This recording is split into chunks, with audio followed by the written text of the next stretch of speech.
Okay. All right, good morning. Welcome to the July 25th, 2025 meeting of the Tennessee Public Charter School Commission. A link to view this meeting has been provided on the Commission's website. Hayden, will you please take a roll call of the commissioners? Commissioner Carter, Commissioner Griscom. Here. Commissioner Lehrman. Here. Commissioner Levine. Commissioner Patterson. Here. Commissioner Eddie Smith. Here. Commissioner Lauren Smith. Here. Chair Richards. Here. Madam Chair, you have a quorum. Thank you. Are there any opening comments from the commissioners? I would like to note that Commissioners Carter and Levine informed me of their absences in advance of today's meeting and are excused per commission policy. Today, the Public Charter School Committee will hear reports from the committees that met yesterday. That will be followed by several presentations from staff. First, we will begin with any in-person public comment. Then we will move into the reports from the committees. Business operations will provide us with an overview of enterprise risk management and operational updates. They will also cover the proposed 2026 meeting dates and some budget updates from Director of Finance and Operations, Lawrence Walker. Then from the School Performance and Accountability Committee, Director of Authorizing Beth Figueroa will provide updates on the renewal criteria, the pre-opening process, and the 25-26 school year. We will then hear several LEA policies, commission policies, and commission rules updates for votes from the Rules Policy and Governance Committee, which will be presented by General Counsel Ashley Thomas. We will then move on to presentations from staff. Data and Accountability Coordinator Rebecca LeBrewer will present on the statewide charter school landscape. Manager of Strategic Initiatives Pam Lehman will present an update on our strategic plan. Beth and Ashley will then provide our annual New Start Appeals refresher, and we will close with updates from our Executive Director, Tess Stovall. Are there any questions or comments regarding the agenda? Is there a motion to approve the agenda? Second. All those in favor, please say aye. Aye. Any opposed? Okay, the ayes have it and the agenda is approved. Moving on, the minutes of the meeting held on March 28th, 2025 have been provided. Does anyone have any edits to make regarding the prior minutes before we proceed? Seeing none, is there a motion to approve the minutes? Is there a second? Second. All those in favor, please say aye. Aye. Okay, the ayes have it and the minutes are approved. In accordance with Commission Policy 1.200, we have reserved time for up to 30 minutes of public comment. Hayden, can you please let us know how many written comments were submitted and introduce any individuals who have registered for public comment? Madam Chair, we did not have any written comments submitted, and we did not have anyone sign up for public comment. Okay, thank you, Hayden. All right, we will move into the rest of the agenda. We will now hear a report from our Business Operations Committee. I would like to recognize Commissioner Griscom to introduce these items. Thank you, Chris. At the Business Operations Committee, the committee heard updates on enterprise risk management and operational updates, proposed 2026 commission meeting dates, the FY25 budget, amended FY26 budget, and the proposed FY27 budget. I'd like to recognize our new Director of Finance and Operations, Lawrence Walker, to present these updates. Lawrence? Thank you, Commissioner Griscom. So as you said, during yesterday's Business Operations Committee, we covered several key operational updates for the Commission, including review of the enterprise risk management, staffing and office updates, including new commission staff, a review of the FY24 true-up for our Davidson County Charter Schools, and an FY25 budget to actuals as we close out FY25.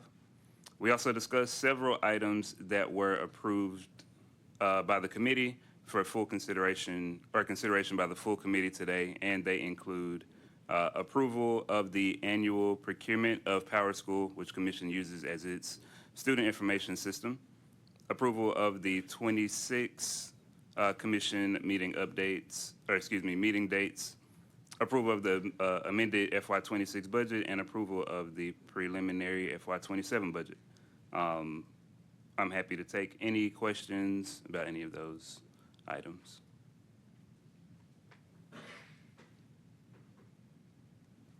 Are there any questions or comments? Okay. Thank you. Seeing none. Tess, did you have anything you wanted to add to this?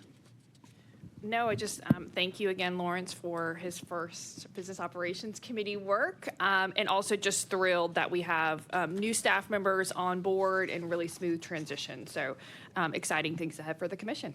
Okay.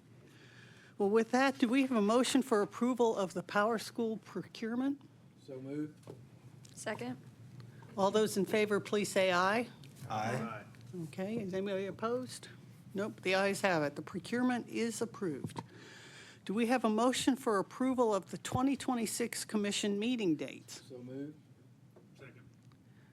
All in favor, please say aye. Aye. Aye. Nobody is opposed, so we have those meeting dates. Are there any additional questions from the commissioners on the budget updates? Seeing none, do we have a motion to approve the amended FY26 motion, budget? Second. All those in favor, please say aye. Aye. The ayes have it, and the amended FY26 budget is approved. And is there a motion to approve the preliminary FY27 budget? Second. All in favor, please say aye. Aye. Nobody's opposed, so that budget is also approved.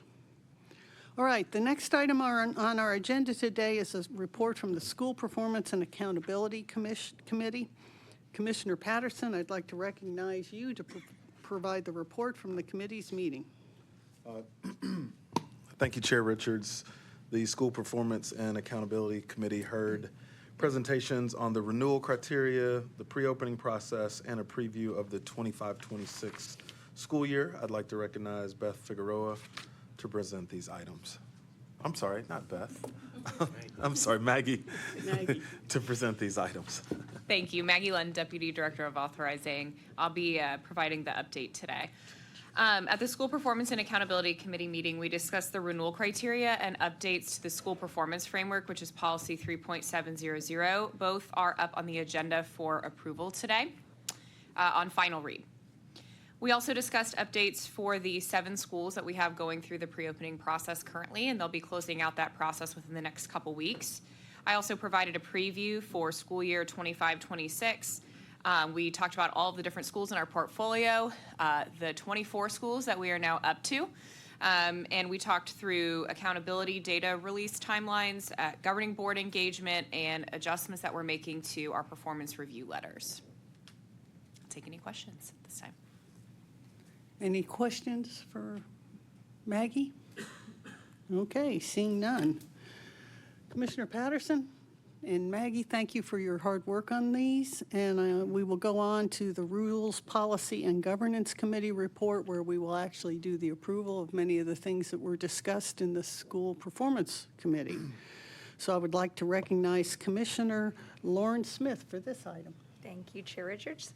The Rules, Policy, and Governance Committee had a discussion of several LEA policy updates, commission policy updates, and commission rule updates. I'd like to recognize General Counsel Ashley Thomas to present these items, please. Thank you, Commissioner Smith.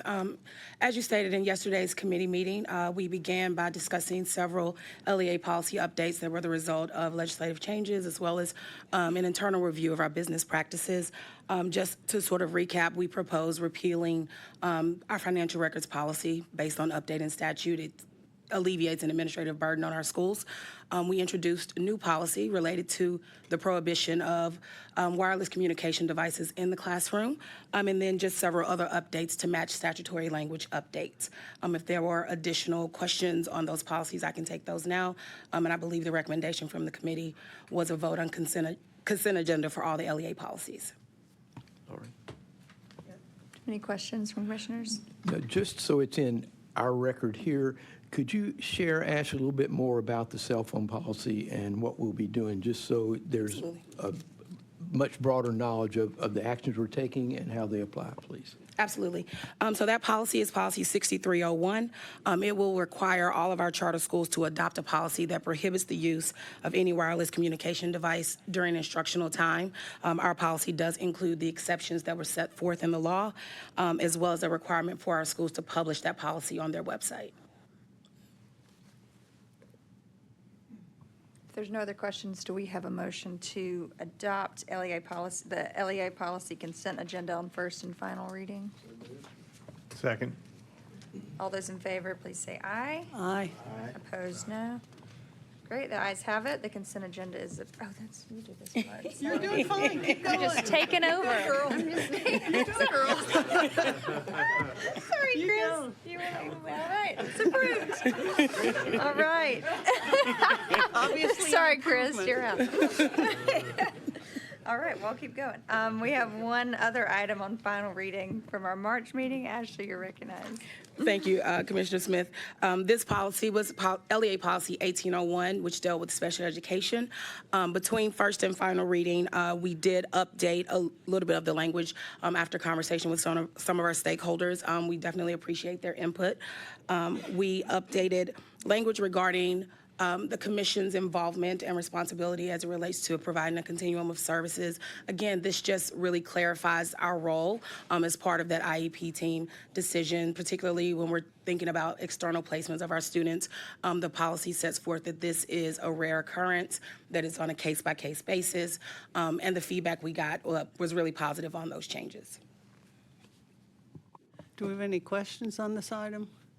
I just want to thank Ashley Thomas and Tess and the staff who worked on this and went out of their way to seek input and information from our schools to make certain what we were going to put into this policy to adopt the legal changes that we needed to make, not only met those legal changes, but more importantly, was something that was consistent with the input that we had from those schools. And you guys went above and beyond to do that, and thank you very much.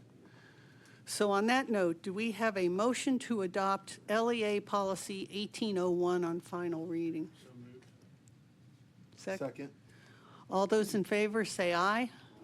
Aye. Okay, there are no noes, so the policy is approved. Commissioner Smith. Chair Richards, the committee also heard several commission policy updates. Ashley, if you could please share. Thank you, Commissioner Smith. So we discussed 4 different commission policies that really govern our work as authorizers. 2 of the policies are on first and final reading. They update the policy to reflect the change in legislation for renewal appeals that give the commission the authority to approve a charter agreement from 5 to 10 years, and so we made that update to those policies. And then we added the renewal criteria that was discussed in the SPA committee to our commission policy 3.600. We discussed a new policy regarding New Start applications that the commission may receive directly as a result of legislation. And that policy will just detail the criteria the commission will use in their consideration and the process that will be followed. And then finally, it was discussed in the SPA committee meeting was the updates to the school performance framework, which is a commission policy. As they explained during that committee, I will be sending out acknowledgement forms to our schools that they understand that these changes will apply going forward, and that policy is up for final reading. Thank you. Do we have any questions before voting on the first 2 items? Seeing none, do we have a motion to adopt Commission Policy 3.100 and 3.600 on first and final reading? So moved. Second. All those in favor, please say aye. Aye. Any opposed? All right, the ayes have it, and the motion is approved. Now, we're going to go on to the next policy, which is 3.010. Do we have any questions or need a further explanation on this policy? We went through this at length yesterday. Do we have a motion to adopt 3.010 on first reading? So moved. Do we have a second? Second. All in favor say aye. Aye. Any opposed? All right, the ayes have it and the motion is approved. Now we're going to move on to 3.700 on final reading. Do we have any questions before voting on the final commission, on this final commission policy? Okay, seeing none, do we have a motion to adopt on final reading? Okay, all in favor, please say aye. Aye. Any opposed? All right, the ayes have it. All right, Chair Richards, the final items the committee heard were commission rule updates. Ashley, you're recognized. Thank you, Commissioner Smith. So we put forth 3 different rules packets yesterday. The first 2 are identical in content. They are emergency rules and permanent rules related to replication applications that will set forth the requirements of a letter of intent, the application fee, and then the requirements for a completed application, and it details the commission's review process for those replication applications. It reflects the conversation that the commission had at last month's meeting. And so that is being presented on emergency and permanent. And just to quickly go over again the process from here, following this vote, I will file the emergency rules with the Secretary of State. Those rules are effective upon filing and will be effective for 180 days. Between this first reading on permanent rules, we will conduct a rulemaking hearing to solicit feedback and get public comments. Those rules will be presented to the commission again in October for you all to decide if you're going to adopt those comments and make any changes to those rules. Those will then be filed and become our permanent rule. We are walking this timeline so that there's not a gap in time where we don't have rules sort of governing our work. We know that it's possible that we could have direct applications as early as this fall, and so we wanted to make sure we had those rules in place. And then finally, we made updates to the amendment appeals rules, again, related to updates in legislation that put a lot of the paperwork with us as well as the state board, and we needed our rules to reflect that as well. And that is also up on first reading and will come back in October for final reading. Okay, do we have any questions or comments on any of this? We went through it in length yesterday, and we appreciate your explanation of how this is going to work, particularly with respect to the timing element of this.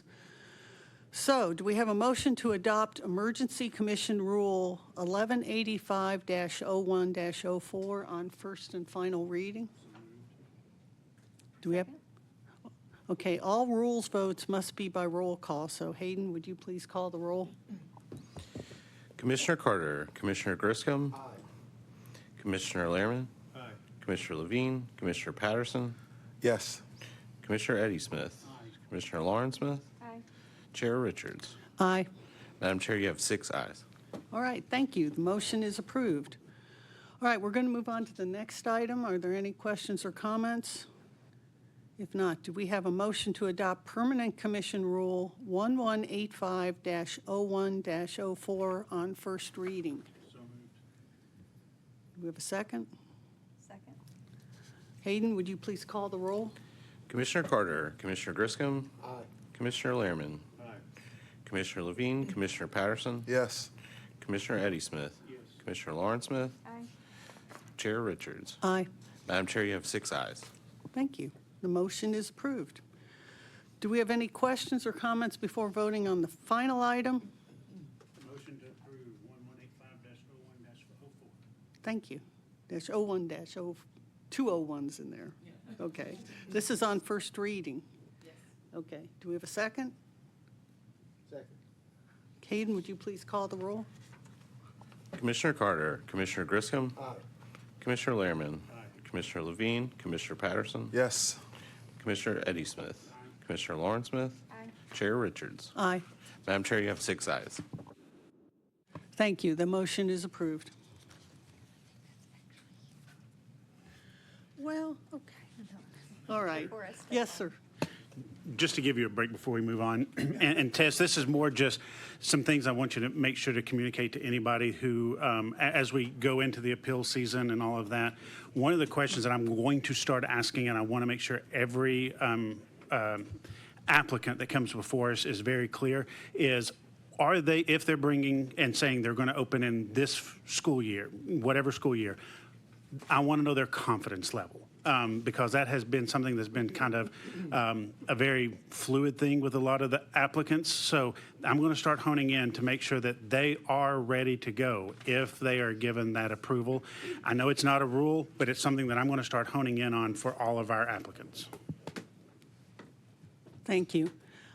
One of the things that I do want everyone to note, we are going to have our special called meeting August 27th, which will be a review of the appeals from Davidson County, Metro Nashville, Davidson County. This will be the first time we will have done appeals virtually, and I will be asking you specifically at certain points in that process if you have questions or comments, and I may be a bit repetitive, but I've done a lot of video meetings before, and sometimes it is hard for people to feel that they have an opportunity to speak, and it's kind of hard to stand on your head when you're on a video call. So I am not being an annoyance, but I do want to make sure everybody gets a chance to speak with respect to each of the applications. As you know, our continuing commitment is to conduct our process in accordance with our rules. And while there's always somebody who's happy and somebody who's unhappy at the end of each matter, we want everyone to know that they've been treated fairly.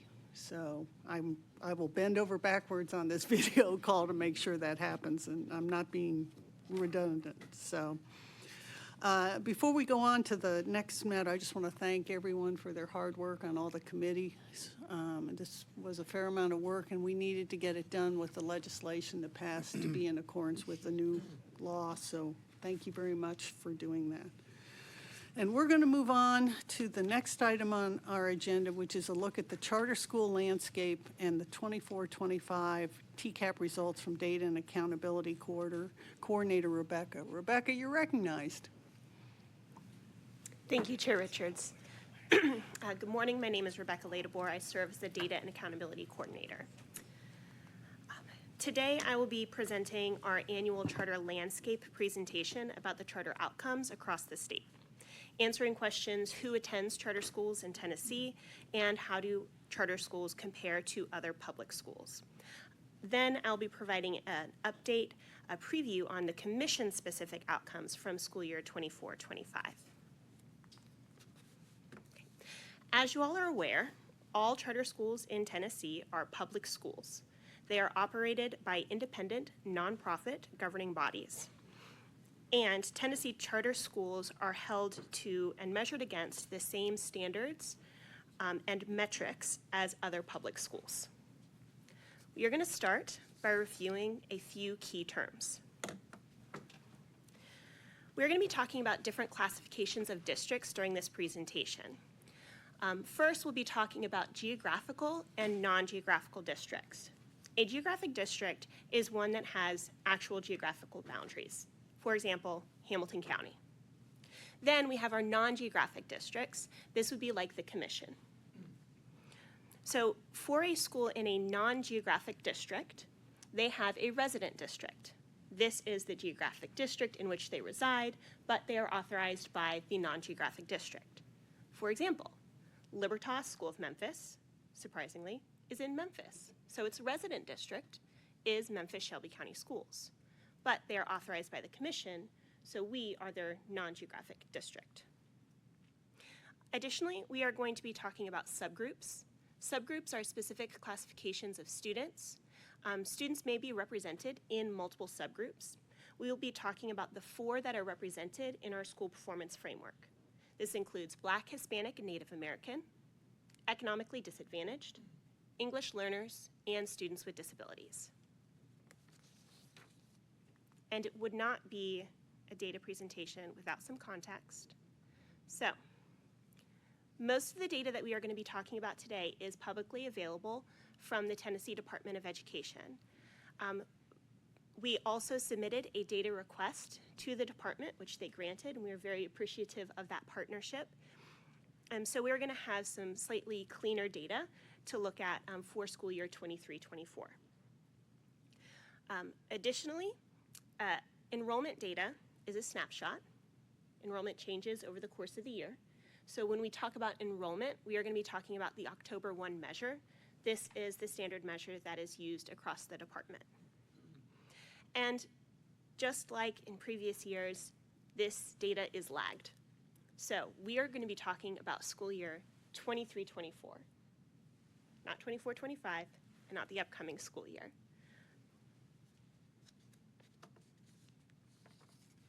So we are going to start by looking across the state, answering the question, who is attending charter schools in Tennessee?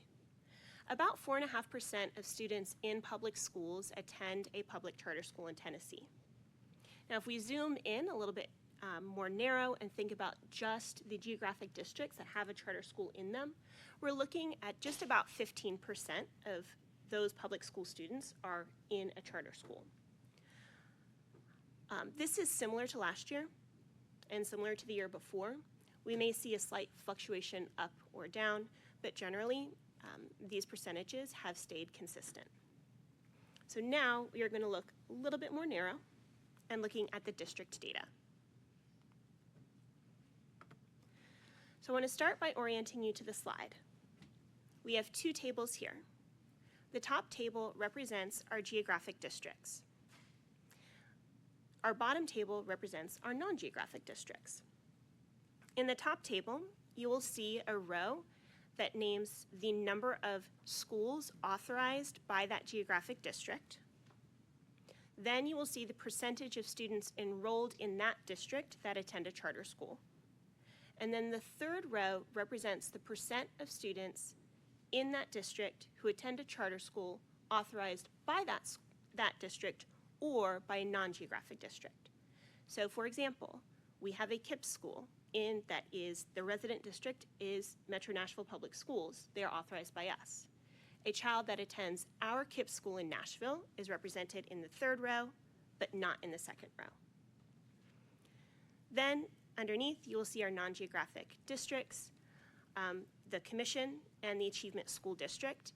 These have schools in both Nashville and Memphis. And I will note, because you're probably thinking to yourself, 13 schools, we've been talking about 24. Again, this is school year 23-24. So we are talking a lagged year. Additionally, it's important to note here that the Achievement School District will be ceasing operations at the end of the 25-26 school year. So we are going to continue to see this number get smaller each year. From the slide, big takeaways that the bulk of charter schools in Tennessee are in the Memphis area and the Nashville area of the state. Next year, this will look a little different because we'll be able to see the schools that are in Rutherford County. So now again, we're going to get a little bit more narrow, and we're going to be looking at the subgroups of students who are attending charter schools. So you will see the 4 subgroups that we talked about in clusters on the graph. And then with each of those subgroups, you are going to see 3 bars. The blue bar represents charter schools across the state. The orange bar represents non-charter public schools in those geographic districts that have charter schools. And the gray bar represents all public schools statewide.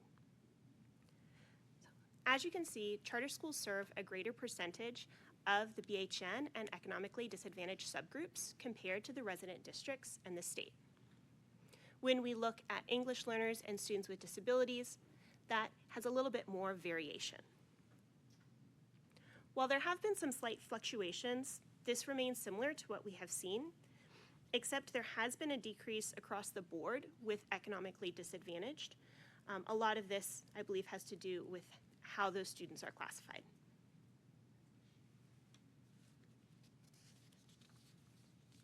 And again, getting a little bit more narrow. I want to start by orienting you to this slide. In the first column, you will see the 4 subgroups: BHN, ED, English learners, students with disabilities. Then you will see the 4 geographic districts that have charter schools. Each of those districts gets 2 columns. One column represents, of the students attending charter schools, what is the percentage of that population that falls into these categories. Then you will see the non-charter public schools of that district and what percentage of those students fall into these categories. You'll notice some of the numbers are bolded. That is to indicate ones that are at least 2 percentage points higher than its comparable data point. And then on the far right, you will see our non-geographic districts, the ASD, and the Commission. The takeaways here are similar to what we've seen statewide. Charter schools generally serve a higher percentage of the BHN subgroup and the economically disadvantaged subgroup than the overall district in which they are located.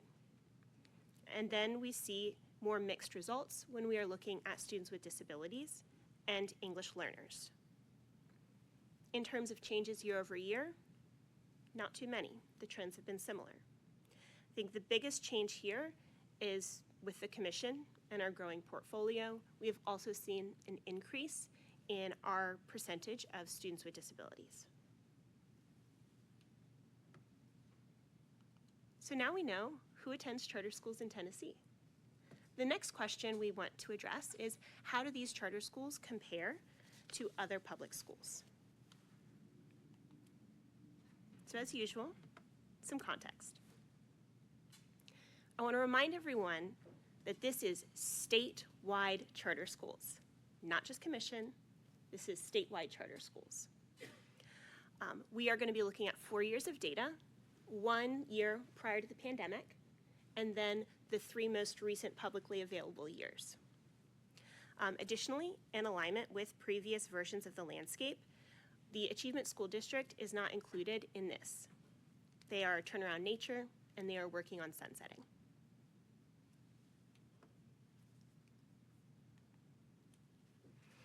We are going to go through a couple different accountability pieces. The first one is the state accountability model, and this is the letter grade that schools receive. The first letter grades were issued in 2023 for school year 22-23, and now we have letter grades for 23-24, so we've got 2 years have been issued at this point. This is an overview of what is included in that letter grade. For each grade band of school, 50% is absolute achievement. So this is the department has a threshold, and you must meet that threshold for that 50%. For elementary and middle, the next 40% is going to be looking at growth of all students. This is the TVOS measure. Then we have another growth measure for 10%. This is the growth of the highest needs students. What I mean by that is they have taken the students in that school, they've looked at the bottom 25%, they could be in whatever subgroup that may fall into, and it's looking at the growth specifically of those students. Then for high school, you see a nice little blue sliver there.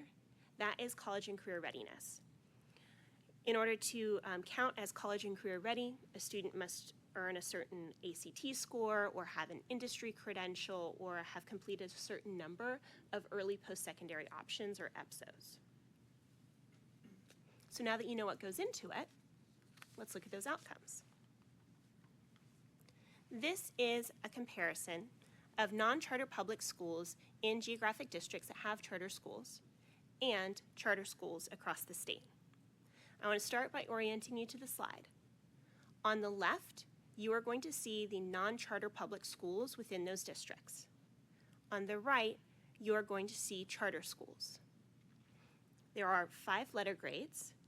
A is blue, F is red. So we can see here that 64% of non-charter public schools earned a letter grade C or higher, compared to our charter schools where 75% of them earned a letter grade C or higher. So this is the second year of letter grades, so the question becomes, how does this compare? There has been fluctuation. Our non-charter public schools earning a letter grade C or higher did increase by 5 percentage points from last year. For charter schools, the percentage of schools earning a letter grade C or plus did decrease by 5 percentage points from last year. Then within each of these, we did see an increase in percentage of schools earning a letter grade A or B. If you're curious about our portfolio, 92% earned a letter grade C or higher. So now that we've talked about letter grades, we are going to move into success rates.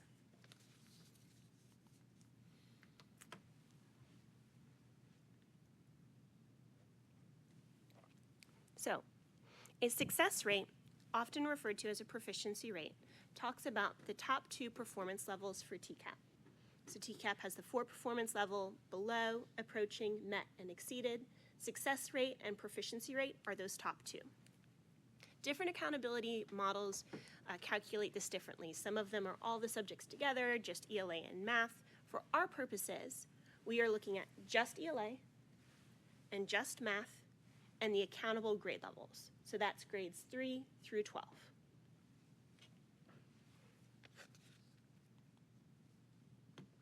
And some terms. For these next series of graphs, we are going to be looking at different classifications. First, we are going to be looking at charter schools. This is the success rate for charter schools across the state, excluding the ASD as previously mentioned. Then we are also going to be looking at the state average.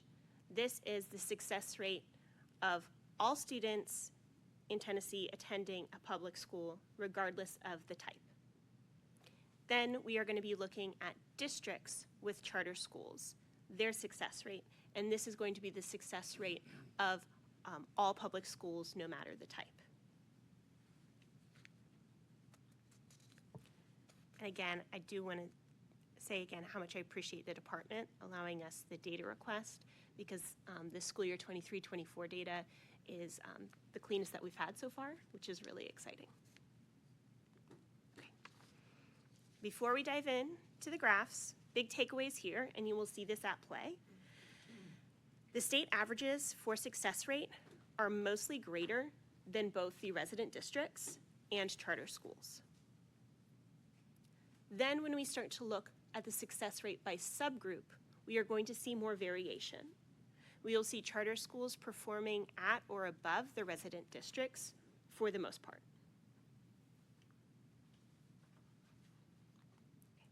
This is our first graph, so I'm going to start by orienting you to the slide. You will see 4 clusters of bars. Each cluster represents the school years that we are talking about.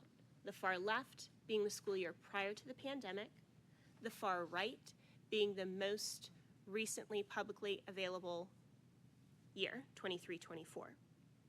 Within each of those clusters, the blue bar is charter schools, the orange bar is the state, the gray bar are the resident districts. This slide shows the all students success rate for English language arts. As we noted in the previous slide, the statewide success rate continues to outperform charter schools and resident districts.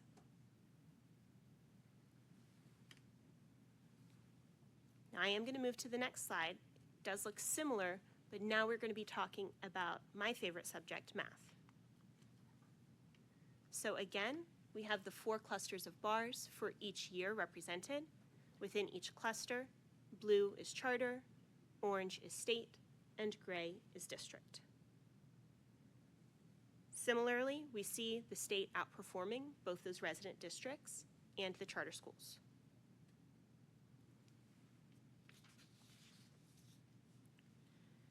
Our next series of slides is going to go from that first takeaway to the second. So now we're going from the all students to the subgroups. Again, I want to start by orienting you to the slide. Very similar to the previous one, but now we have 2 graphs. On the left, we see the English language arts. On the right, we see math.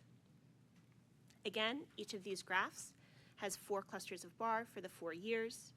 Each cluster has charter schools, the state, and the resident districts.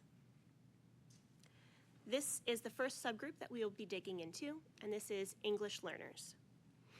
As we can see in that second takeaway, charter schools are performing at or above, in this case, both the state and the resident districts.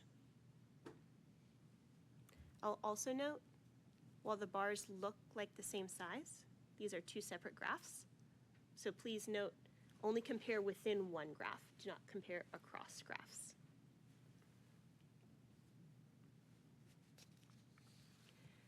The next subgroup we'll be looking at is students with disabilities. This is where we are going to see more variation. There's also some context here. Prior to 22-23, alternative assessments were not included in accountability files, so it's not a full apples to apples. There was a business rule change there. But with 23-24 being the cleanest data set that we've had, we are noticing that charter schools are slightly underneath the resident districts, and so that is something that we plan to keep a very close eye on.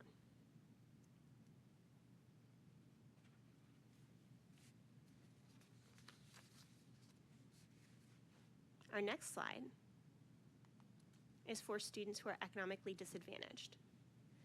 Again, ELA on the left, math on the right. The 4 years are represented. Each year has 3 bars. And here we are going to see that second takeaway, that the charter school success rate outperforms the resident district and at times is comparable to the state.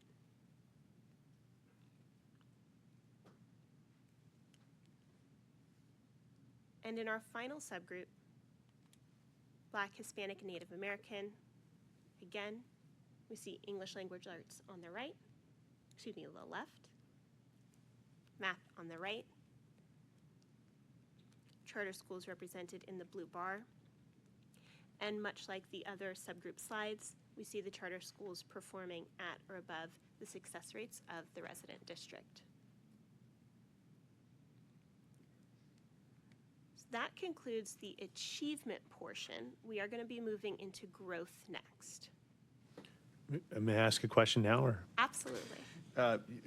You may have mentioned this or may have been covered at previous meetings, but when you calculate the average, the districts with charter schools average, that takes out the charter schools from the average, or it includes the charter schools in the average with the other district schools? It depends which graph you're referencing. These ones here? Yes. Okay, these ones here, it is the full charter. It is the full district, so it includes all public schools within that district. Charter schools are included in this graph. The reason being there is when we're trying to get the cleanest data set, we need to have the largest numbers to avoid suppression. The reason I mention that is it may tend to mask the differential between the charter school performance and the non-charter school performance in the district. Probably self-evident to many people, but just wanted to point that out. Not quite sure how we should think about that, but just wanted to put that out there. I really appreciate that flag, Commissioner Lehrman, and that is something that I will take into consideration for next year's. Thank you. Any other questions at this point? Do feel free to interrupt and ask questions. So, okay. Please proceed, Rebecca. Something to look forward to. All right. So the next section is talking about growth. So in Tennessee, we have a really neat measure called TVAS, which is the Tennessee Value Added Assessment System. In TVAS, there are 5 levels. For level 3, that light green, that means that students are making expected growth. They are maintaining their growth trajectory. For levels 4 and 5, that means we are exceeding that expected growth. That's the dark green and the blue. And then for level 2 and level 1, that means they are not meeting that expected growth. So that is yellow and red. Now to orient you to the graph, to your question, we have charter schools on the left. We have non-charter public schools in resident districts in the middle. And then we have all public schools statewide on the right.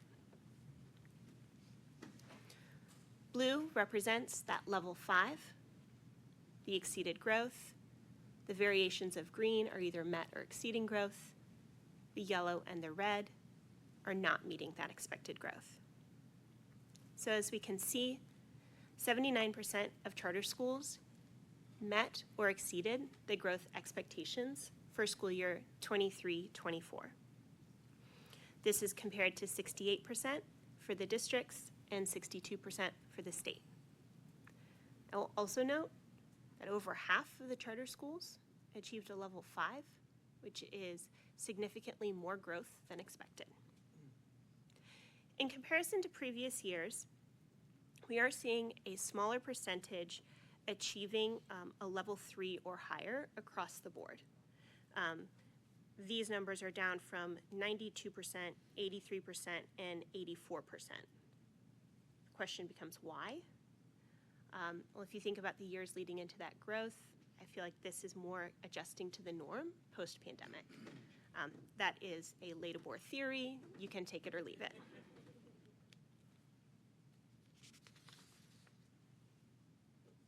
Okay.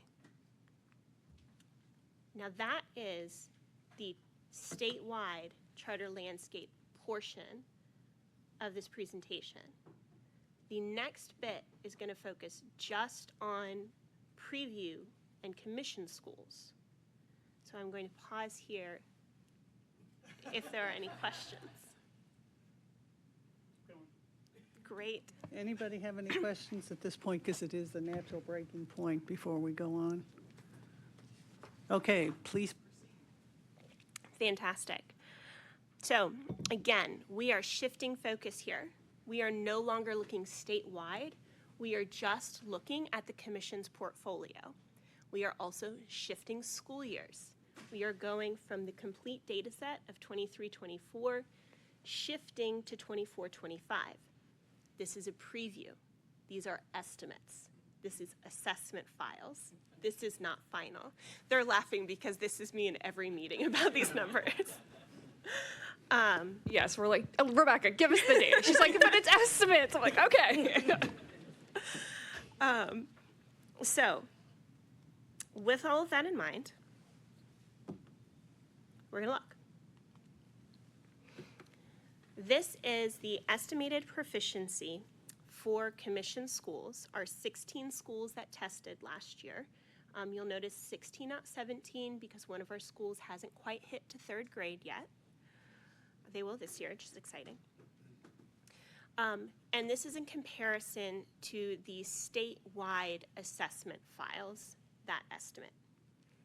In this graph, the commission is represented in orange. The state is represented in blue. At the bottom, we see the overall, this is the all students estimated proficiency rate. And then above are the available subgroups. So, big takeaway here is this is very similar to what we just saw in the statewide landscape. The state average is higher for all students. Then we are seeing more mixed results when we start to dig into the subgroups. This is ELA. Now we are going to look at math.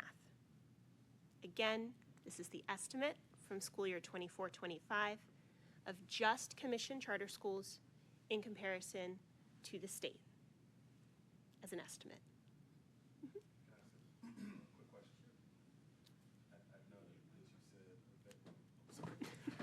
I noted you said available subgroups. Does that mean the Black, Hispanic, and Native American are not yet available?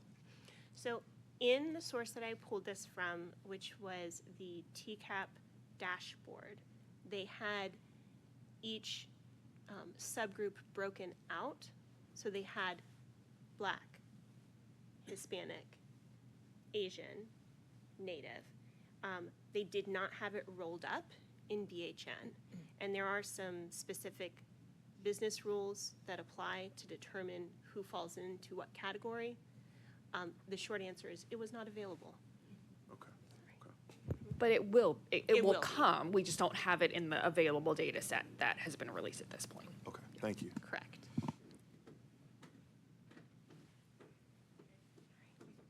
Please proceed. Thank you.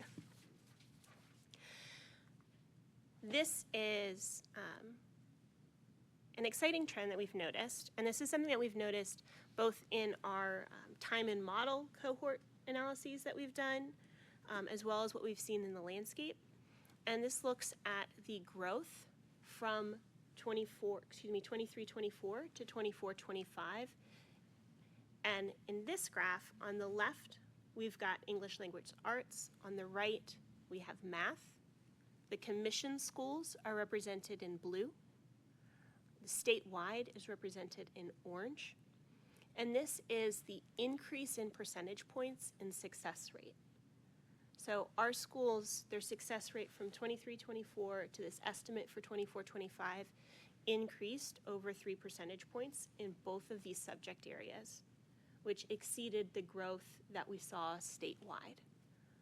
And this is also inclusive of like an increase in schools within our portfolio. We like this graph. Now we are going to drill down a little bit more narrow into our resident districts. So this graph looks at the commission success rates in comparison to our resident districts. This looks a little different this year because in 24-25, we had a school open in Rutherford County Schools. That's Rutherford Collegiate Prep. So here, to orient you to the slide, we have 4 clusters of bars. Those represent the 4 main subject areas. All accountable grades are reflected in these numbers, 3 through 12. The commission is represented by the blue bar. Memphis Shelby County Schools is represented by the orange bar. Metro Nashville Public Schools is represented by the gray bar. And Rutherford County Schools is represented by the yellow bar.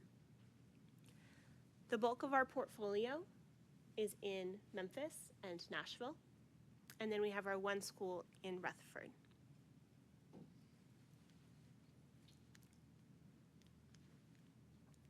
Sorry, I might be just missing something. What is the y-axis in this chart? Like, what does it mean?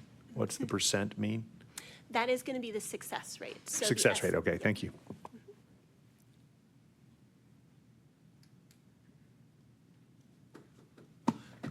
So given that the resident district performance varies, I would be curious to see how our commission schools in each resident district compare to each resident district. If that makes sense. And Commissioner Patterson, we will be able to provide that data when the school proficiency data is unembargoed, which is mid-August, I think it is. So we can provide preliminary assessment level files for you. But yes, like I mean, Rebecca. internally, yes, I know. Rebecca's wearing off of me. I would say internally, we have that data based on preliminary results, but we will be able to provide that shortly when the information is unembargoed. Yeah, and no rush on it, but I am curious, like, how Memphis schools are doing versus Memphis districts, because this is comparing Memphis schools to an aggregate of the Nashville and the Rutherford County. So that was the reason for my question. And to follow on that, I'd be interested, like take Hamilton County, where today they're all part of the Hamilton County school system. I'd be interested in seeing how those charters are doing, if you can pull them out and look at them compared to the schools that we have. Because I'd like to know if they are performing at the same level, a different level, either up or down, so we can learn from that if there's some things happening in those kind of districts. Because I said the Rutherford County, because the data set's going to be difficult, but I'm like you, I saw the Rutherford County piece saying, I mean, clearly, I think it's a very different school system than the other ones that are up there. But we have 1 school, and how are we, because I also think about in terms of going forward when we have other schools that apply. And this is the data we're going to be looking at. And this is what I'm going to say, well, these schools are not performing well. The charter schools don't do this, that. I would like to be able to have that snapshot so we know whether that's true or not.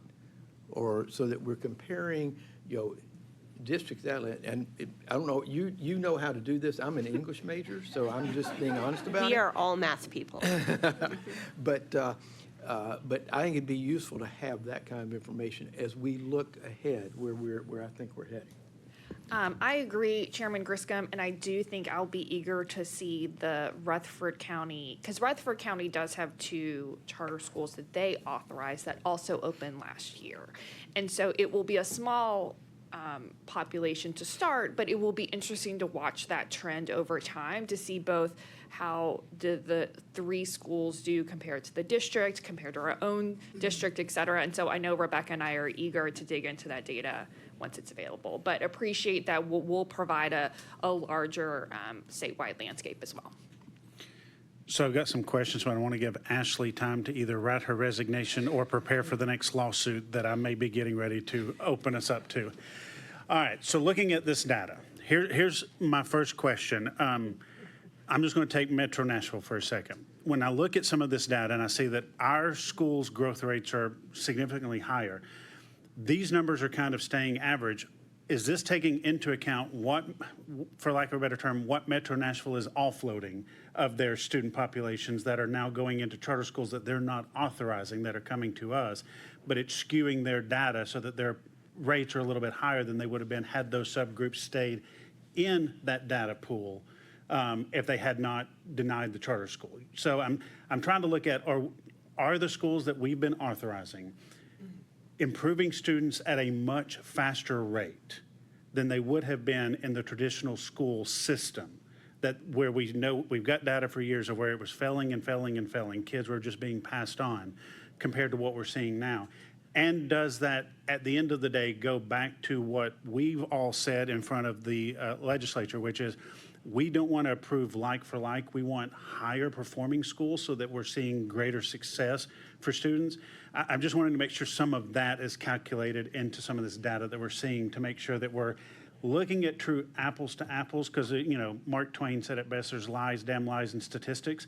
I want to make sure we get past the statistics part and we're actually looking at what is the real stuff that's going on within all of these subgroups that our schools are actually helping to really tell the story of how we're preparing our students better. That was a mouthful, and I told you I was going to have some questions. You did. I appreciate the warning.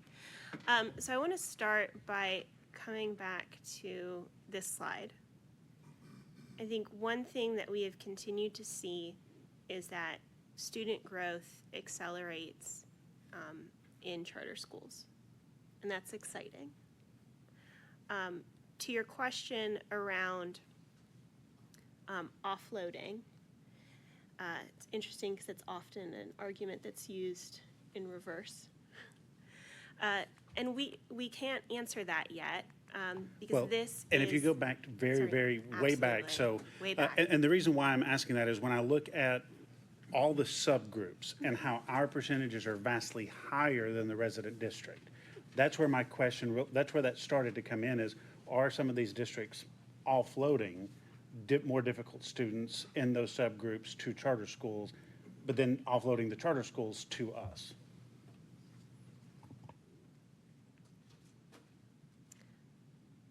So I'd say we can't answer that. See, I told you I was giving Ashley time to either write a resignation or. Well, one of the drawbacks of this estimated data is that it doesn't have accountability rules yet. And I think one thing that's important to remember about accountability data is that it takes into account where a child has spent the bulk of their year. So when we look at, this is fantastic, Pam, thank you. When we look at a graph like this is accountability data. So a child is going to be counted to the school where they spent the bulk of the year. So even if you have a child that enrolls in August, they leave in March, right before state testing, that student's performance is going to go to the school where they spent most of their time. So I think accountability data, and when its release comes a little bit later, is going to help us answer some of those later questions. And I would just add on to Rebecca, because I think a lot of the narrative we hear is there's this influx of students who return from a a charter school to a traditional public school in April, and that those test results are then affiliated with the traditional public school? The answer is no. And that's where the accountability files come in, is that that child's, both their student growth as well as their assessment data, is charged back to the school where they were for the bulk of the time. And so we'll be able to see a little bit clearer of data sets when we get those accountability files, and I think dig a little bit more to, if we are serving a higher percentage of some of these subpopulations, are we then serving them well and doing better than the resident district? I think the answer is, on the bulk, yes. There are certainly some areas, particularly the students with disabilities that we've talked about, where I think there could improvement, honestly, across the board. Our percentages are not that different than the statewide percentages, but I think where I would want to push our schools is not only are we serving a representative population of our geographic districts and where they're located, and then of those subgroups, are we serving them better than their resident district? Well, and that was where my next question was going to be, because if I look at this, so ELA for the BHN, in 2018, obviously, the commission did not exist. Those were only charter schools within the resident district. But then you look at to 23-24, there's a 6% jump in the charter schools. But while that 6%, that is significant, if you now go back, and that most of our schools opened in 2022 when the commission really kind of started. Now within that 20, I think it says 24%, now what does the public charter schools look like versus the resident schools? How vastly different are those percentages? Because is that percentage being weighed down by a resident district that's not supporting their charter schools the way that we are supporting ours and things? So that's why I'm trying to get at in some of the numbers.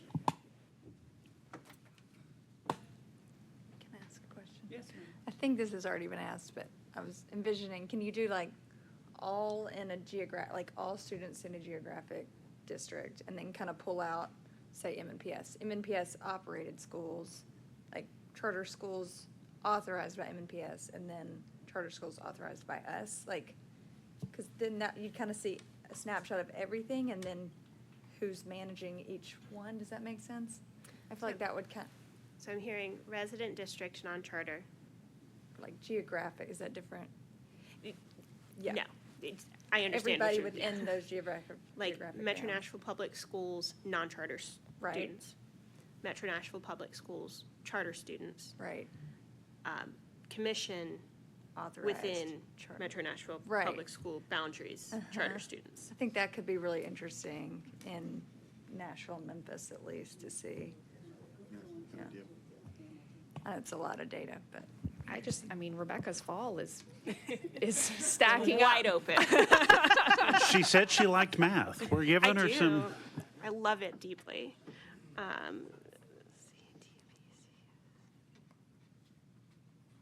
Well, and the other thing is we look at TVAS, and particularly when we are able to look at that for the most recent year available, I would really like to see the breakout on the gross scores along the same line. Our charter schools, the charter schools within the geographic district that are being operated by the geographic district, and then the whole non-charter schools within the geographic district. But I think on growth, I want to see how that's changing. I think we're making improvements, but I'm a little concerned with the decline in the number of schools who are level 5 and above, in that area. Thank you. Other things? Okay, proceed. So we're going to shift gears again. So speak now or don't. That works too. All right. So we are shifting topics again. We are now going to be talking about promotion pathways. So this is what you hear often as the third grade retention law. For the next few slides, we are going to dig in to what we have available right now. This was a law that was passed in 2021 and took effect for students who were in third grade in school year 22-23. For those students, they have to achieve proficiency on the ELA TCAP in order to move on to fourth grade. If they don't achieve proficiency, those top two, depending on their performance level, they have different pathways to get to fourth grade. We'll start with some terms. So we're going to be talking about proficiency. We're also going to be talking about performance level. The reason this matters is because if a child is in the approaching category, they have different options available to them than a child that's in the below category. Additionally, we're going to be talking about a cohort. So one of the great things about having historical data is that we can look at unique students and say, how did these unique students in third grade do to their fourth grade performance? So we are going to be looking at some of that cohort data as well. I'll also note we had 3 new schools join in who all serve, there are 3 that serve third grade. Rutherford Collegiate Prep, so our Rutherford County School, Rennie, Rocketship Nashville Northeast in Metro Nashville Public Schools, and then Cornerstone Prep Leicester Campus in Memphis. So we did have some new folks joining in. Okay. We're going to start by looking at cohort. The same students are represented in both of these bars. On the left, you have the performance levels of the third grade ELA TCAP. On the right, you have the performance level of those same students in the fourth grade ELA TCAP. We have below expectations in red, approaching expectations in yellow, met expectations in green, and exceeded expectations in blue. So this answers the question, are we seeing an increase in proficiency rates as a result of these comprehensive supports? So I'll draw you to these 2 call-outs here. First off, the percentage of these students that were in the proficiency category increased by 12%. But I think more telling is the change that we see in the below expectations category, that red chunk of the bar, decreasing by about half. Now you might also be thinking, how does this compare to last year? This is actually quite similar to the cohort that we saw in 22-23 and then their fourth grade in 23-24. We saw, what was it? Theirs was in a increase in proficiency by 11 points, and then again that below expectations cut down by half. So we've seen similar trends from last year's cohort to this year's cohort. We are now going to look a little more closely at some of the pathway outcomes.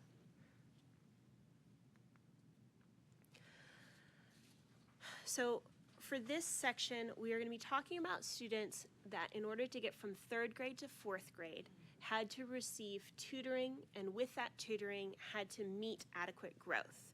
So what that means is that their third grade ELA TCAP to their fourth grade ELA TCAP, did they increase their likelihood of reaching proficiency?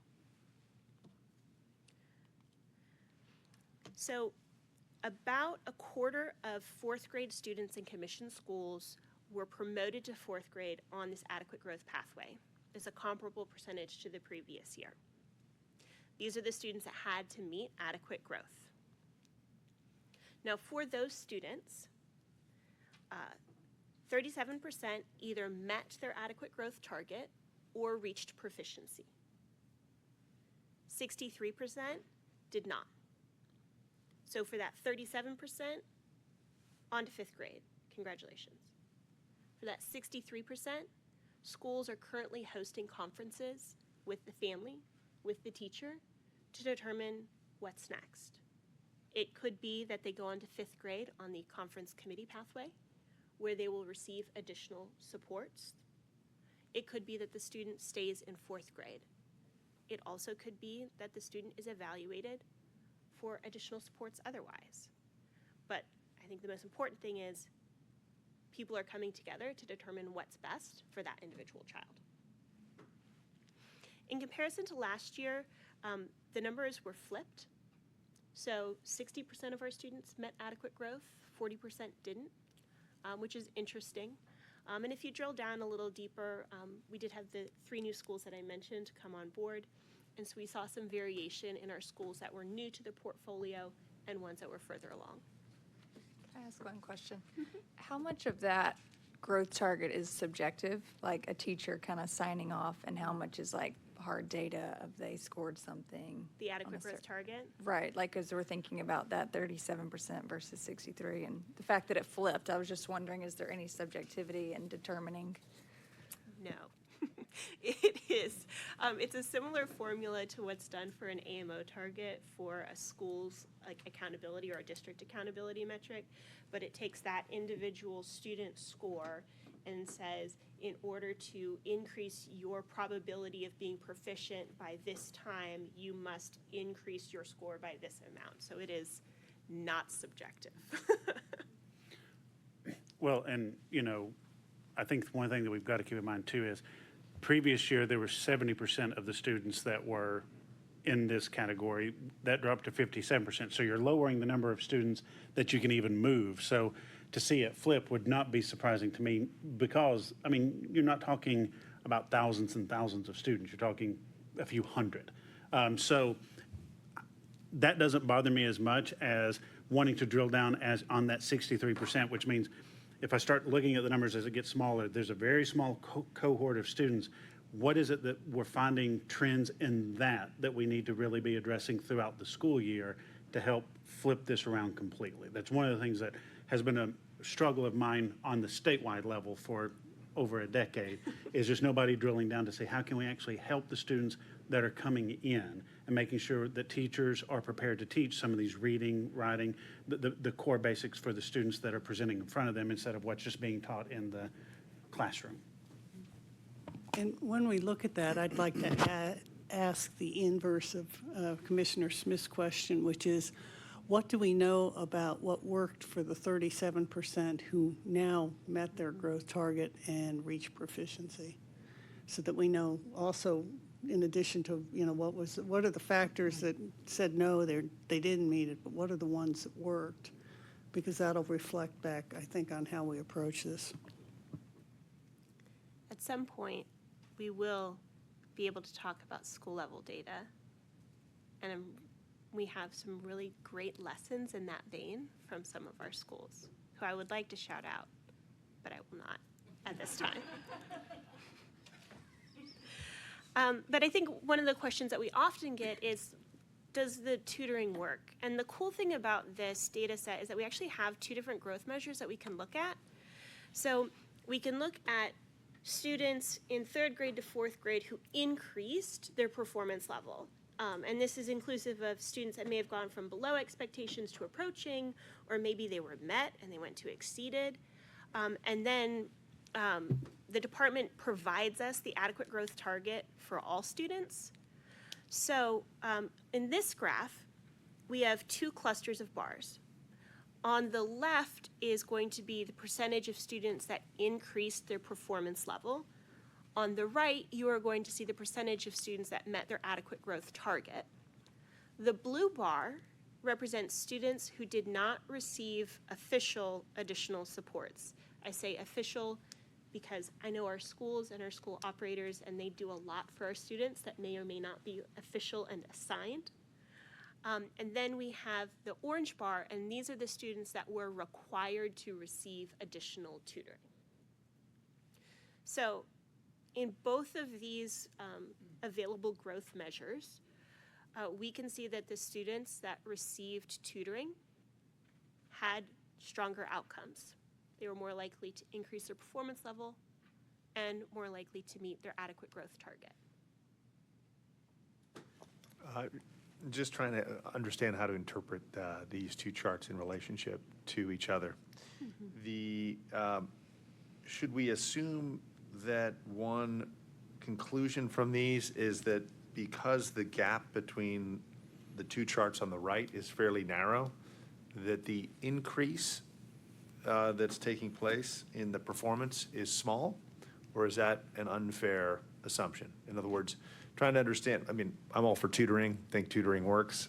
Familiar with the famous Benjamin Bloom article on the importance of tutoring in achieving outsized outcomes. But I'm just wondering, how significant are the increases in performance?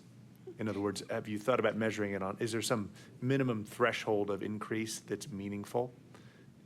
Anyway, just, those are some questions related to how to interpret these. So the question of, is it statistically significant? I don't know.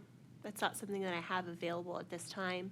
I will say that compared to last year, we did see a decrease in the percentage of students who were meeting their adequate growth target overall, but we also had changes in our portfolio. So it's hard to really drill down to determine what's the change from year to year, given that change in population. Yeah, I mean, said differently, if we were to look at the percentage of students increasing their performance level by at least 10%, what would the two charts on the left look like? In other words, getting to some minimum threshold of increase.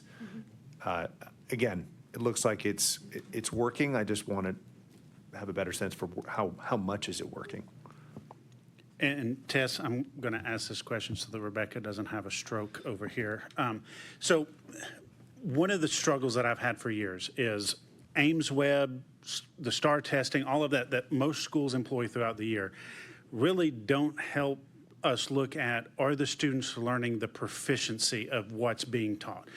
We've now gone several years where 70% of all of the TN Ready tests have to be thrown out. My favorite word that I learned in the legislature that I never get to use anywhere else is the psychometricians that went through and figured all of the, actually just snarled or nose, but the psychometricians. So we know that 70% of all those test questions have to be thrown out and new questions added in. They only keep about 30. But the state has a big old data bank of those test questions that schools can use. Are our schools utilizing that data bank of questions to be able to assess the students all throughout the year to see, are they mastering this, so that when it comes to the TN Ready test at the end of the year, it's not a surprise for everybody. It's been building throughout the year instead of using these other tests that really don't look at the proficiency and understanding that core concept of what they've been learning all year long. So I think the answer is our schools utilize all available options to do their best to predict proficiency on TCAP. So they are using internal assessments, they are using banks, they are using whatever is available. If anyone is able to put together the exact measure that will tell you for certain whether or not a student is going to achieve proficiency on TCAP, they will make millions in this state. Because it's, to your point, there's never an exact measure. But I think for the most part, I think when we do our site visits and talk about internal data and then we see the TCAP data, I'm going to get some head nods. Generally, it's on point with what we expected based on what we see, what the schools are tracking, and then what we see ultimately occur on the assessment data. And the only reason I ask that is, again, public, the traditional schools versus our charter schools, know a lot of teachers that their resident district doesn't give them access to that data bank. The district does, but the teacher themselves to be able to pull questions down to really get an idea of where their students are. Do our schools and the teachers in the schools have that flexibility, or is it dependent upon the charter school to give them access? It's going to be dependent on the charter school, how they do assessments, how they create assessments, teacher. It's going to be charter dependent. We are happy to follow up to ask more specifics. I don't know the answer to, but it is going to be in terms of how they build their assessment, who's building the assessment, what sort of flexibility, that's going to be charter school specific. I will say one of the data points that we're starting to be able to share out to governing boards, which they have really loved, is because we have several years worth of data, we're actually able to present out to governing boards their cohort data to show not only what is your overall proficiency rates, but of the students who are staying in your school, are they growing?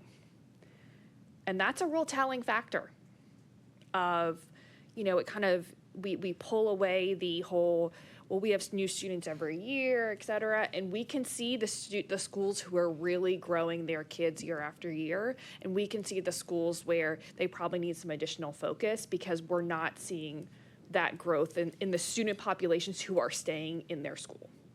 And so I just want to name that's an additional data set that we do have. We'll be able to add this year's data in, but that kind of gets to the point of, are we continuing to grow our students? And thank you for that. And again, the only reason why I asked the question is, when we were doing the visioning and all of that, we want to make sure that we don't lose creativity within our school. So I just want to make sure that even some of the charter schools that are out there, like, all right, we've got to do X, Y, Z. Well, you've still got the flexibility of using these test banks, especially the TN Ready test banks, to innovate and figure out, is there a way? Because like to your point, if one of these schools figures it out, it's going to shape everything in the state, which ultimately means students are going to be getting the proper education they deserve. So that's why I just want to make sure that our schools, even our operators, understand, don't lose that creativity in being the innovators that you really could be. I just have one additional thing. I don't know what the state's plan is to monitor the students who do not show adequate growth at the end of their fourth grade year, having had additional support.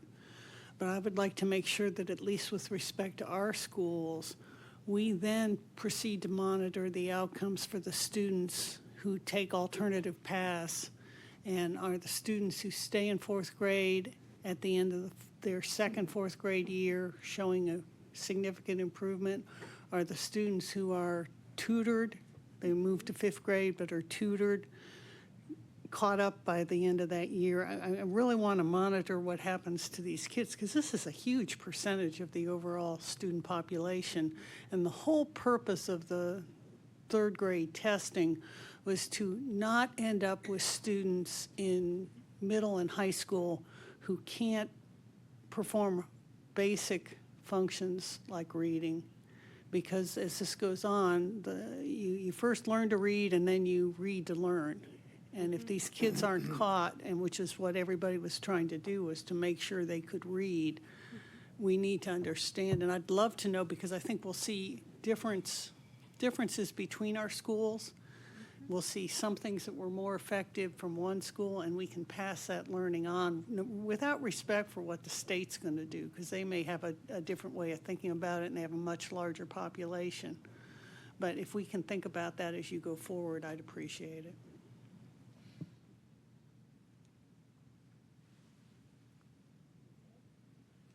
All righty, let's move on. Rebecca? And for my final slide, we're going to continue to work with schools to determine pathways and make sure all students are receiving the supports that they need in relation to the promotion law. And those pathways are going to continue to be finalized over the next couple weeks.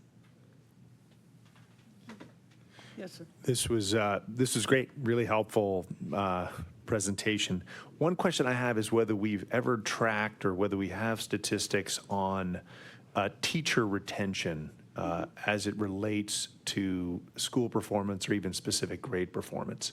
And maybe that's been covered in previous meetings that I'm not aware of, but I'm just particularly interested in this question of essentially how well are schools, charter schools, holding on to their top performing teachers? Mm-hmm. And is there can we track some sort of relationship between the effectiveness of talent retention and development to growth in school performance in those schools? Absolutely.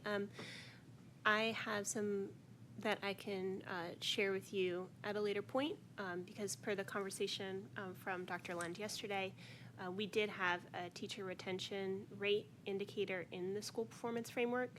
So we have some historical data there, and we are going to continue to track it. It is not the cleanest data set in the world, but I do believe it provides some insights, so I can put that together for you. Thank you. Okay, any other questions, comments? I think everybody found this tremendously helpful.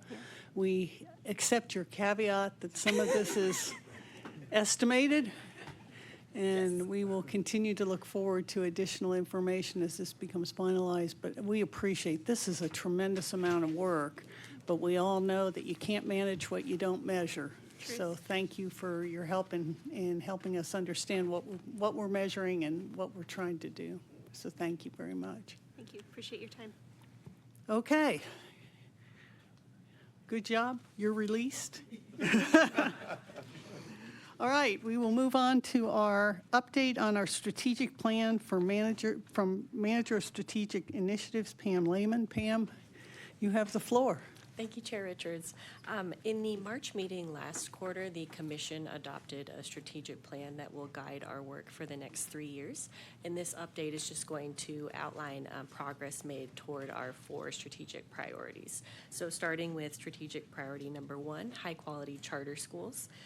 The Commission established clear renewal criteria based on academic, financial, and operational data that merits a new 10-year charter term. We made significant progress on the direct application pathway, including collaborating with the Tennessee State Board of Education on the revisions to the application. And we continue to collaborate with our pre-opening schools to support them in meeting their readiness benchmarks, particularly around facilities, enrollment, and staffing. Moving on to priority number 2, strong operational effectiveness. The Commission completed a comprehensive risk assessment of all schools, which involved analyzing state and federal program data to evaluate risk levels and categorize schools into one of 3 tiers. And these tiers determine the level of support each school receives from the Commission. We also developed a series of 25 training sessions for the upcoming school year. Some of those have already been completed, but to support schools and staff. Trainings ranging from introduction to the student information system, school safety, EL identification. We'll continue to complete those trainings in the upcoming months. And we conducted an annual review of over 40 procedures to ensure clarity and update new checklists, new contact information. As for community and stakeholder engagement, priority number 3, we continue to maintain a reputation for responsiveness and collaboration with our schools and partners. And we've also expanded our communication efforts. In addition to the biweekly newsletter that we send out to schools that has key updates, we are also going to roll out a new systematized and formal complaint process for families and community members. And last but not least, moving to our last strategic priority, agency oversight. This legislative session, we achieved milestones by thoroughly preparing our members, providing comprehensive bill analyses, and keeping schools updated in the loop. We also completed an annual review of over 90 policies and began working with the State Board of Education to begin implementation of Public Chapter 275. So we'll continue to monitor the progress made toward these strategic priorities. We meet monthly to discuss benchmarks and progress made toward those benchmarks, and we'll do an annual step back, and we'll tie that back to our risk assessment. And so, as you can see, lots of progress was made from our last meeting, and happy to take any questions. Commissioner Smith? No questions, but this is something I just want to say because, I've been sitting over here just looking at all this data, that we've been going through, listening to. By the way, Lawrence, I look forward to actually the next business operation since I didn't get to indoctrinate you properly yesterday, so it's coming. But, I just want to take 1 second because I just want to make sure it never goes without saying, Tess, I'm going to start with you. Think back 5.5 years ago, we were just starting all of this to where we are today because of your leadership, Ashley keeping all of us out of hot water, Hayden over here just working the hill. But, looking at some of the new faces that have come in, the work that you all are doing does not go unappreciated. When we first started this, I said the best commissions are the ones where it's noses in, hands out, and I think that's something that we've tried to really live by over the last 5.5 years.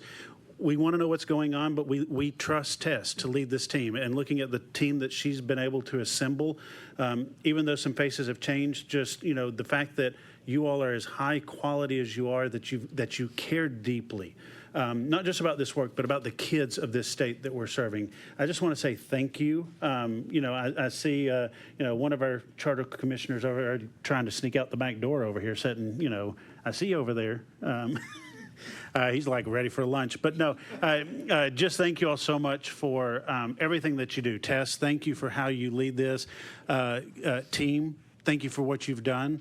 And I am, I didn't get a chance to say this one because I had just gotten reconfirmed. So y'all are stuck with me for 5 more years unless you decide to send me off to Guatemala or something. So, but just appreciate having what you've done for the last 5.5 years for this team and the way you've led this. So thank you all.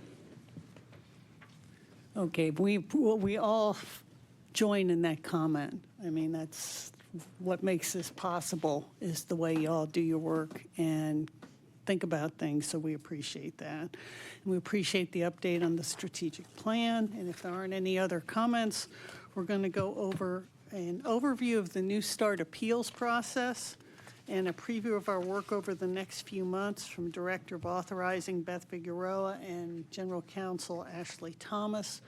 I would ask you as you go through this to make sure that we note the dates when materials will be available for the August 27th meeting. This is a little different. Normally, we'd all be preparing for the October meetings, but there are dates that are very important for our review of the 3 Nashville, Davidson County schools on the 27th, and particularly when materials will be available, because we will have to go ahead and make sure we make time to get through those before the 27th, which is right at a month away from here. So you are recognized. Thank you, Chair Richards. And also, I'm going to start by saying Commissioner Smith must have been looking at my notes because as I began today's presentation, I was going to say that it's hard to believe that we're beginning our 5th year of considering appeals. And so my name is Beth Figueroa. I'm the Director of Authorizing here at the Tennessee Public Charter School Commission. As mentioned, we're starting our 5th year of this process. And I'm here to discuss the New Start appeals process, provide an overview. This will be repeat for some of you, but we'll also be diving into some unique context that we'll see as we go through the current appeals that the Commission will be hearing over the next few months. And so, as always, I want to ground us in quality authorizing standards. And what this means is that beyond our legal obligations as an authorizer, as we work through appeals, we are committed to granting charter schools agreements to applicants that demonstrate that they are competent to run and successfully implement their proposed model. We conduct comprehensive evaluations of the applications aligned with the department's scoring rubric, and we engage expert evaluators as we run this process. And so next, I want to shift gears to talk about our active applications. This is an ever-changing slide, and so there are currently 11 active applications across 5 counties in the state, and these applications represent a various different types of applications. So we have New Start schools, Opportunity Charter schools, as well as ASD transfer schools, which I will go into more detail on those unique types of applications later in today's presentation. But this slide here is representative of applications that are still either with the district or they're within that 10-day appeal cycle. I will note there's one school, Jackson Museum School, which we have actually received an appeal on. And so in this next slide, you'll see active appeals. And so that includes the 3 appeals that we've received for applications out of Metro Nashville Public Schools. And then as mentioned, Jackson Museum School and Jackson Madison County, we have since received their appeal and have already begun working on the work for that. And so now we're going to look to our appeals process flow chart. We always go back to this slide at each commission meeting. And The reason we believe this is important is because, as shown here, our applicants go through a very lengthy and rigorous process as a part of the appeals. And so the journey for all New Start applications, it begins back in December. For this year, December 2024 is when those applications initially submitted their applications to their local district. And in order to come to the commission, just as a reminder, that application must be denied twice by the local Board of Education. So first, they have their initial denial of their application, followed by the denial of their amended application. And then once the appeal is filed and received by the Charter Commission, that's when we begin to diligently work through gathering information from the LEA, understand the process that they took in reviewing the application itself. We also work to do a de novo review of the application, which includes a capacity interview, which is conducted by our review committee members. And then another key portion of that process is running that public hearing. And during that public hearing, that's when we're gathering additional information about understanding what the application process looked like from a local level, as well as we receive public comments. All of this work must take place within a maximum of 75 days, and all of the information that's gathered throughout that process is what goes into the findings and recommendations report, which will be provided to you by our executive director. And upon receipt of that recommendation, the Charter Commission may approve or essentially authorize that charter school or affirm the decision of the local LEA to and uphold that denial of the application. So transitioning to talk about the review committee, this is a key element of our process, and the review committee is tasked with conducting the de novo review of the application. This is a rigorous process. It's also a transparent evaluation of the application, and it's reviewed by review committees which are composed of internal and external experts in all fields. So we have academic experts, experts that understand finances, legal, what it takes to operate a school. So the review committee is made up of all of those different areas of expertise. Their review is grounded in utilizing the Tennessee Department of Education's scoring rubric, and they are focused specifically on a fresh, unbiased evaluation of the application. Our review committee members, for example, do not receive the reason for denial from the LEA.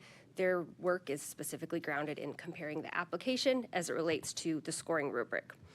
Additionally, the review committee conducts the capacity interview. That's a 90-minute interview with the sponsoring group and their governing board to understand their capacity to operate and implement the plan that is within the application. And at the conclusion of their review, the review committee completes a consensus report and recommendation, which is provided to our executive director.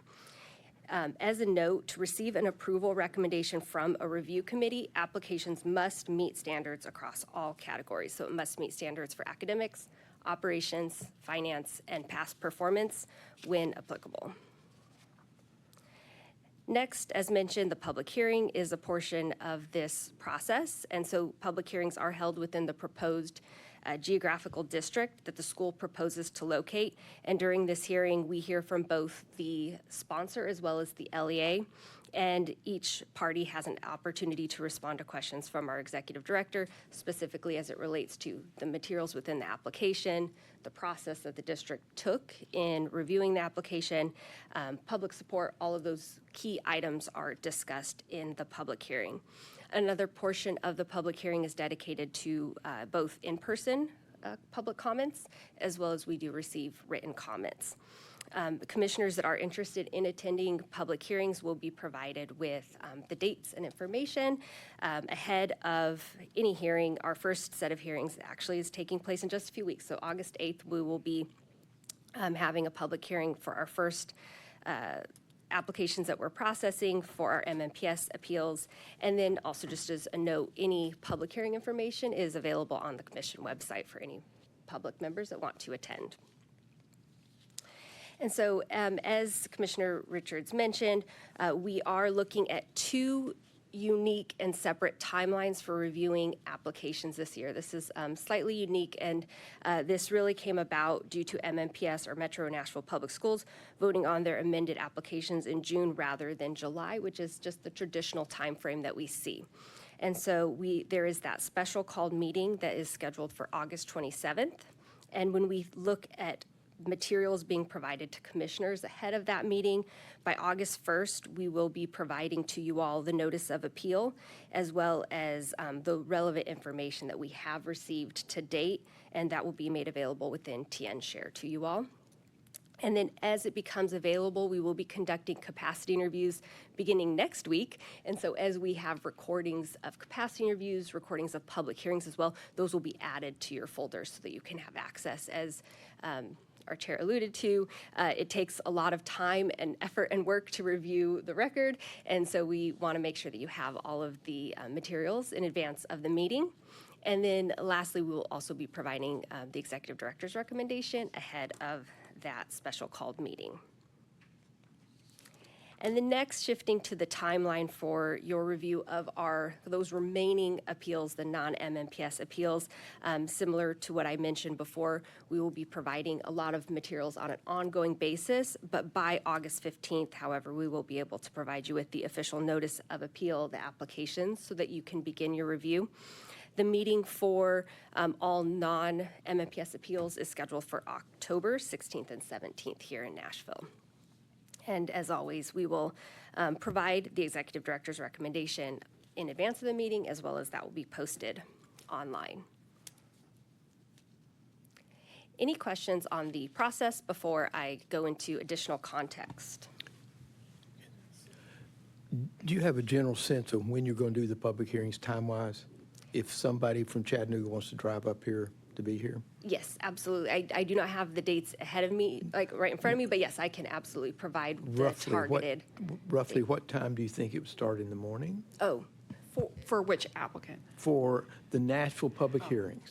August 8th. Yes. yes. Friday, Do you have August. a time? Oh, Oh, sorry, 8:30. 8:30 Nashville time, right? Nashville time? Yes. Okay. 11. 11 Okay. and then 2:30. 2:30. Thank Correct. you. Okay, because I may plan to drive up to be here. Thank you. Yes. Okay. I'm now going to provide some additional context to help frame your review as you specifically look through this set of New Start appeals. So I want to begin by talking about Opportunity Public Charter Schools. And so pursuant to Tennessee Code Annotated, Opportunity Public Charter Schools are specifically designed to serve at-risk students in grades 6 through 12. And a key requirement is that at least 75% of students must be considered at risk at their time of enrollment in order to be an Opportunity Public Charter School. And this ensures that the school serves that primary, they serve the intended student population as they open these schools. Students are classified as at risk if they both meet income requirements as well as specific criteria as it relates to academics, behavior, family change, et cetera. And there is in statute a comprehensive, detailed definition of what at risk means. And so, for example, for a student to be classified at risk, they must meet that income requirement. They also may demonstrate a number of items such as chronically absent, dropping out of school, those types of items. And to accurately assess the performance of these schools within this unique context, we are in the process of developing a revised or separate school performance framework that is reflective of this specific context. And I do want to pause there because one of the appeals that we have for MMPS is an Opportunity Charter Schools application. And so just wanted to pause and say, is any questions after we talk through kind of what we're focused on, but any clarifying questions before we dig into the actual appeal in a month, we would love to hear them now so we know kind of what y'all are thinking. And this is more just a technical question. I know it said they had to be 75% at the time of enrollment. Is that per year? So like you'll obviously have students who will graduate if they're in 12th grade, new cohorts coming in. Does it have to be each new cohort that's coming in? Because obviously you would have students staying, but any new students coming in have to be at least 75%, correct? Yes, so the State Board of Education has a specific rule and policy on how this is tracked. And so It is that you have to be able to demonstrate that there are 75% of your population upon enrollment qualified for one of the factors in terms of what is an opportunity charter school. And so, for example, if one of the factors being a student is qualified as chronically absent, so a school would just need to be able to verify that upon enrollment of that student, the student qualified as chronically absent. They wouldn't have to obviously continue to be chronically absent. But yes, it's a overall 75% of the population at that time that they qualify as an opportunity charter school student.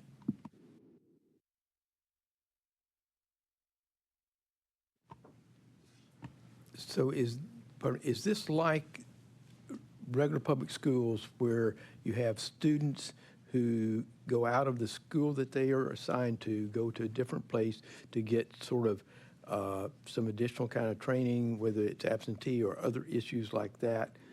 Is that what an opportunity charter school is? Is it similar to that in the regular public school system? I do want to be clear that it is not an alternative school. An alternative school in Tennessee has a very specific statutory definition where they serve students who have been suspended or expelled for a certain period of time, for the period of their suspension, and then they come back. That is not what an opportunity charter school is. And now, certainly, a student who potentially has been expelled and previously could attend a opportunity charter school if they meet one of the criteria, but it is not considered an alternative school, would not be categorized as an alternative school, or held to the framework that alternative schools in Tennessee are. It is a specific charter school that has been created to serve a higher need, a more at-risk population. The Department of Education has created a separate letter grade calculation for opportunity charter schools that considers things outside of the traditional letter grade. The State Board of Education is working on a model performance framework to be used for opportunity charter schools that we will then use to develop our framework. So on that question, if you can go back one slide for a second. So I guess we all understand the traditional appeals that we've gone through, but the fact that that last bullet point, the school will be held to a modified school performance framework, do we have something we can look at heading into the fact that we will be hearing a opportunity appeal in 29 days or so? Because it is just somewhat new for us. Sure. So what we have and can share is the Department of Education's letter grade calculation and how that compares to what a traditional public school is held to. The State Board of Education is working right now on the modified framework. But I think what is important for this commission to know is that even though it's an opportunity charter school, all students still have to take assessments. All students are still held to the same attendance requirements. All school students there will still be a TVOS, there will still be EOC testing, there will still be graduation. So while serving a higher risk population, they will still be held accountable in the same way that traditional public schools are in terms of assessment data, et cetera. And then I think if you go to the next slide, Beth, a part of the rubric that we will be using and evaluating is the application set up for success with this higher risk population. I also just want to name, this is everybody's first time evaluating this. So we are going to do a lot of learning through this evaluation process. And even the Department of Education has named that they are committed to revisiting the letter grade calculation for opportunity charter schools once they actually have data on opportunity charter schools, because they know that a little bit as we're trying to put kind of a pin in a wall and hope that it's the right one, but they are committed to say once we actually have data, they're going to go back and look at the accountability system too. Well, and I guess where my question comes in on the modified framework, where I'm thinking is like down in Chattanooga where you've got Volker and Volkswagen. Those are public schools, but they're different. They don't have some of the same, you don't have gym, you don't have some of those extracurricular things because it's just, but they're serving that higher needs population and seeing great success. So, or is this kind of what we're looking at with the opportunity, or is it, because it's not the alternative schools? I guess I'm just trying to picture what this opportunity charter school looks like within an unknown.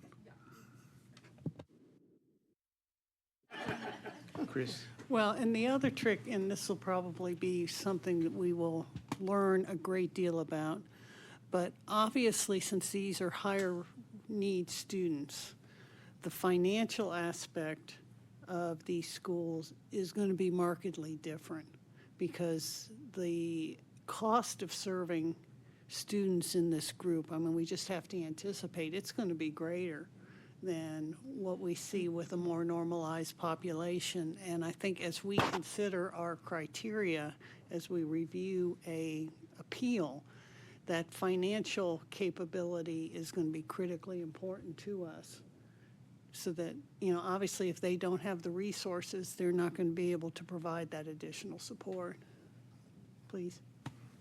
So I'm not trying to do this now since we got it, but if they're now just trying to identify and lay out what the criteria is, then how was Metro Nashville able to have some criteria to look at when this school came out? And I'm not trying to get into the case right now, but I'm just kind of puzzled if we're in the process now of creating this, then how do you determine what was right or wrong if there was no criteria really to work from?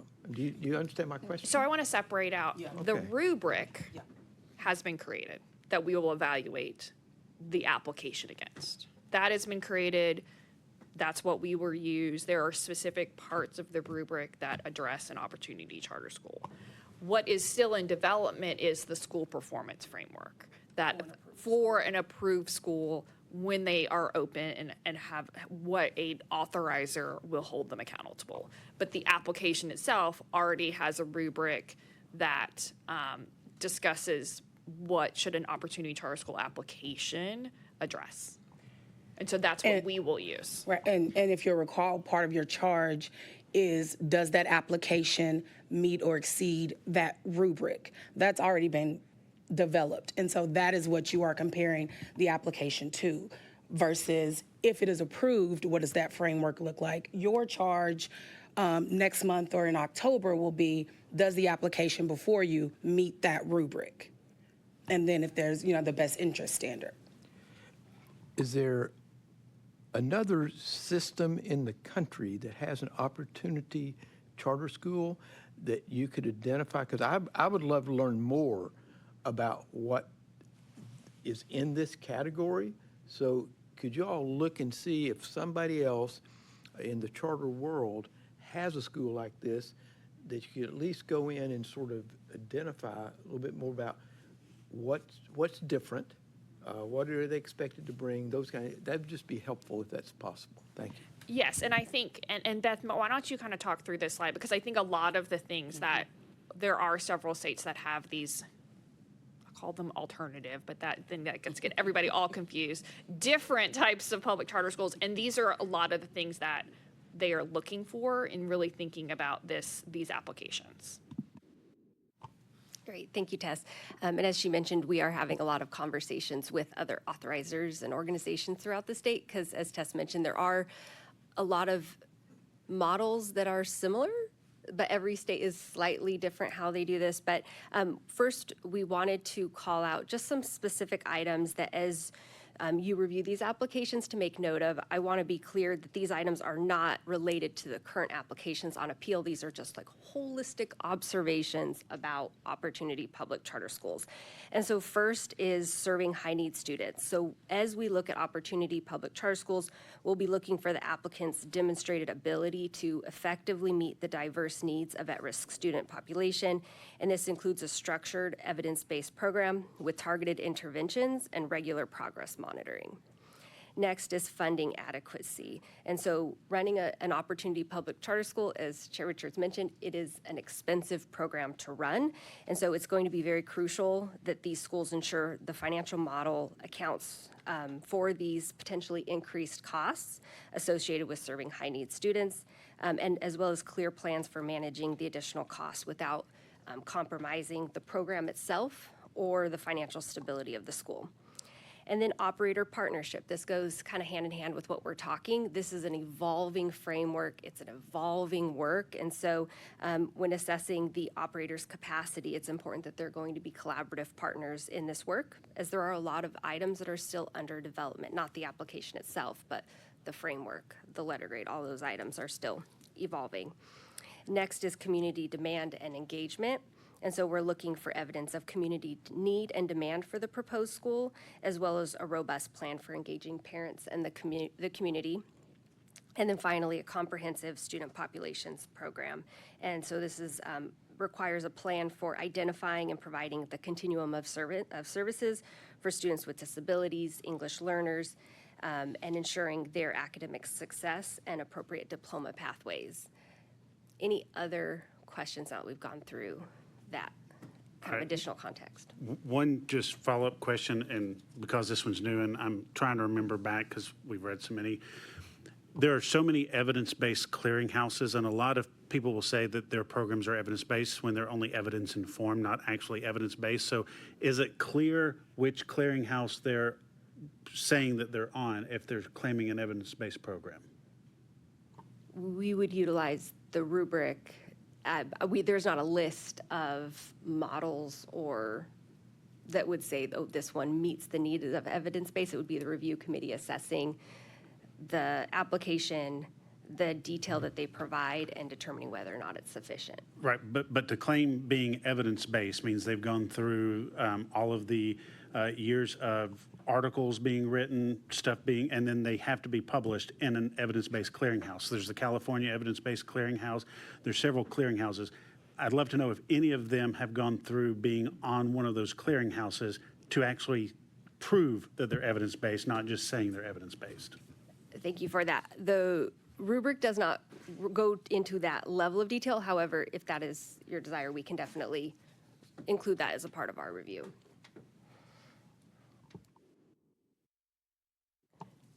Any other questions? Okay. And so next I'm going to transition to ASD transition schools. As a reminder, this is similar to what we have seen in other cycles. And so ASD transition schools, they are unique as these schools are currently open and operating.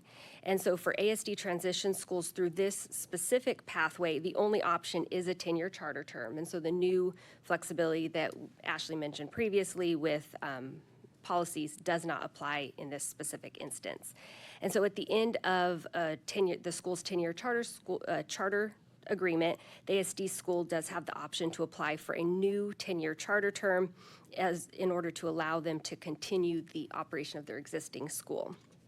The Commission's decision in these specific cases is focused on the operator's ability to continue to operate the school effectively, and it's not whether the school will remain open and operational. And so in an instance where the appeal is denied, and so if we receive an application for an ASD transition school and the Commission votes to deny that application, at that time the Tennessee Department of Education will collaborate with the local district as well as the operator to ensure the smooth transition of the school and their students back into the local LEA. And the purpose is to aim to avoid any disruptions for the students and families. I also want to note here that when we look back at Commission decisions, we've had both approvals and denials of this. And so there have been, these are highly nuanced, and so as well as a mixed result. And then before I hand things over to Ashley to close us out, I want to just go back to the readiness to open criteria. We talked about this a lot at yesterday's school performance and accountability, but we just can't emphasize enough that as we are reviewing New Start applications, we are assessing to see the operators' ability to open successfully. And so just wanting to highlight things such as enrollment trends, a reminder that many schools do struggle to meet their full enrollment. And so if a school has aggressive or ambitious enrollment targets, that will be something that the review committees as well as staff will seek to deeply understand. Also highlighting facility challenges. And so we have a fairly large cohort of schools opening with the commission this upcoming school year, but even though they're all opening, they still faced a lot of facility challenges. So that's going to be something that is really important to keep in mind. Staffing landscape, finding licensed staff is particularly difficult for our schools, especially in highly specialized areas or looking for licensed staff for special populations. Next is financial plan. We talked about this briefly with Opportunity Charter Schools. However, financial planning is important for all schools. And so we are looking for robust board-approved budgets. We're looking for a long-term financially viable school that can sustain the program that is included within the application. And then lastly, board capacity and leadership. So strong leadership and active board engagement is paramount throughout the application process as well as the pre-opening process. And so it's important that boards are aware of what's going on. We require board participation in the capacity review, and all of those items go into not only the application process, but far beyond that as the school looks to open. And so any other questions before I pass things over to Ashley to talk about the review process? Okay, so we just want to dive in now on what you will see as part of your record and what your charge is as commissioners as we look at these appeals. So you are charged with conducting a de novo on the record review. Of course, de novo is fresh eyes. You are not bound by the local LEA's decision. Their information will be included in your record, but you're not bound by that decision, as I stated. Only the information in that record can be what is considered in your decision for appeal. You're going to review the amended applications versus the initial application. So it will have gone through 2 cycles with the local LEA. They submitted it initially. They were given deficiencies to correct. They submitted corrections, and then that was denied again, and that's the application that will be before you to consider. Because you are public figures, your emails are public. You may receive information. You may be approached. If that happens, forward that to myself, to Beth, to Tess, but know that needs to be in the record before the full commission can consider it. If anybody reaches out to you about these appeals, direct them to us, and we will assess whether or not that needs to be included on the record. And yeah, I think that's all on that slide, Beth. And while she's flipping, just know that we have shared this information too with our districts and our applicants around the fact that discussions of an appeal have to be contained within the record, and clear expectations that any comment that people have really needs to be driven through either the public hearing or the written public comment portion, so that it is contained within the record for you all to consider. So now we'll just go through a little bit of what that record's going to consist of and suggested way to sort of to parse through it. So, because like we said, it's a lot of information. There are a lot of appeals this cycle potentially, as Beth mentioned. And so first we would say start with the executive director's recommendation. It will roll up the review committee report as well as her analysis of that application. There will include a recommendation to approve or deny.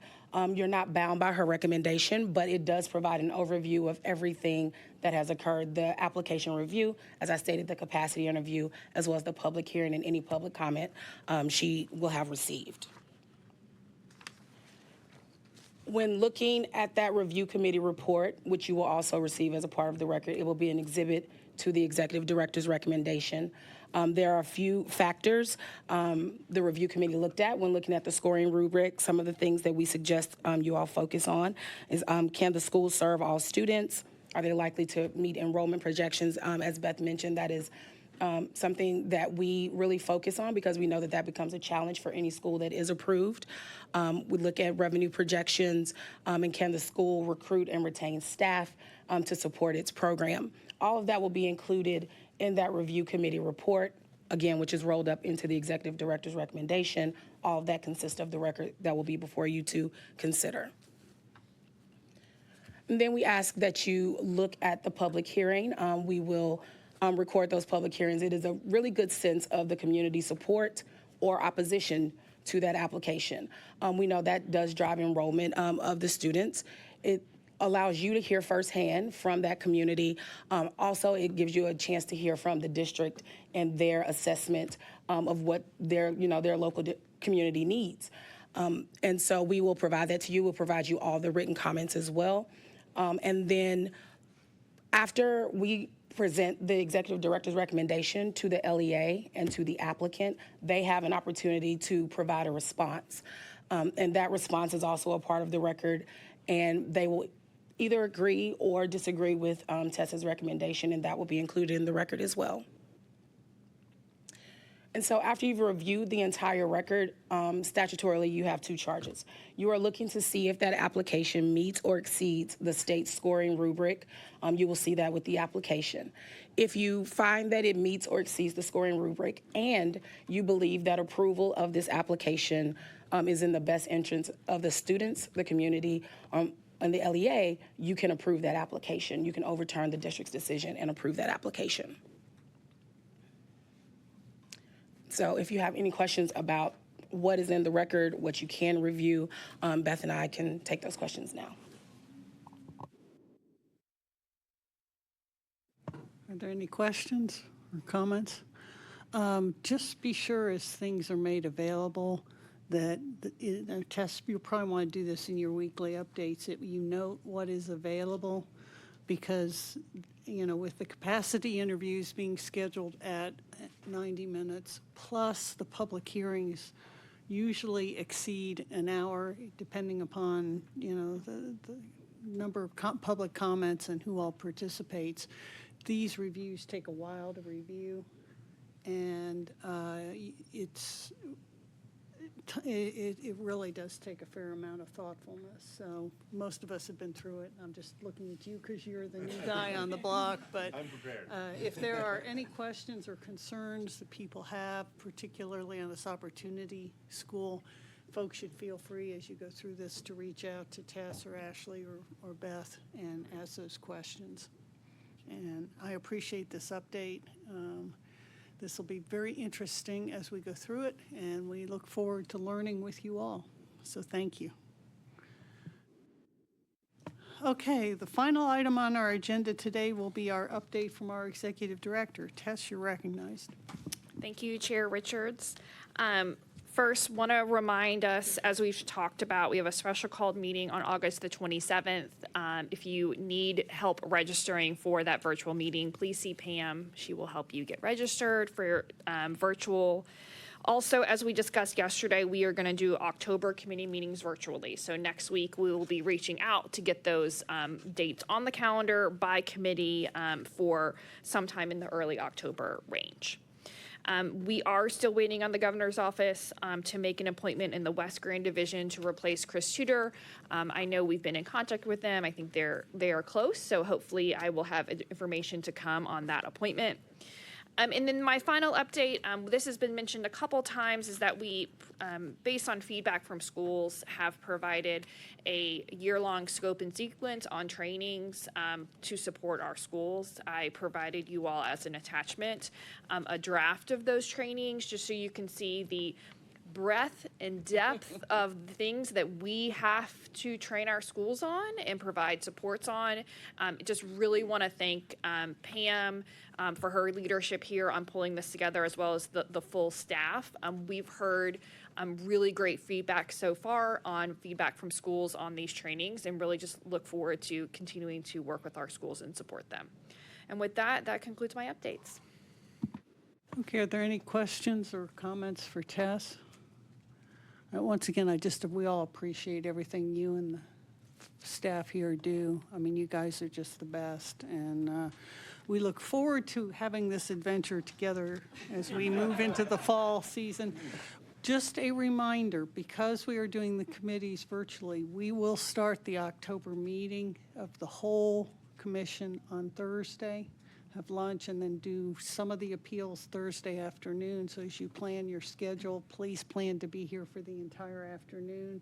And then, of course, we'll continue on Friday, and hopefully we can get it done in that 2-day period. But we'll see, as I look at Commissioner Smith with not particularly you, but anyway, I really do. I feel a little judged there, Chris.